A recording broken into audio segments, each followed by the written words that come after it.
Og det, jeg skal i dag, det er noget, jeg glæder mig rigtig meget til. Det er et fænomen, som breder sig som steppebrand i øjeblikket, nemlig et fænomen, som hedder mindfulness. Det, der er det sjove i dag måske, det er, at jeg er taget ud til Vej og Park på Østerbro, hvor folk, der altså arbejder som gartnere med parkanlæg, skal lære at komme helt ind i sindet og blive mindfulness-agtige. Det forventer jeg mig ret meget af. Jeg tænker, jeg skal se nogle store, dejlige, velnærede mænd i kedeldragter, som nu skal lære at meditere på den helt nye, frække måde. Det kan kun blive godt. Hej. Hej boys and girl. Tak fordi at, I vil have mig med i dag. Og velkommen til.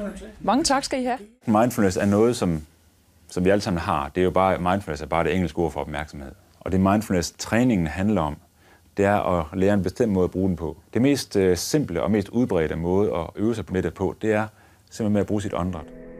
Opgaven er simpelthen at bare mærke åndedrættet komme ind og ud.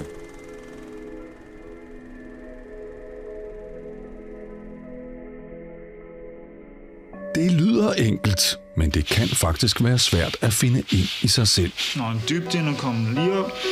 Men med mindfulness bliver man bedre til at dyrke nærværet og nuet, og det kan blandt andet forebygge stress.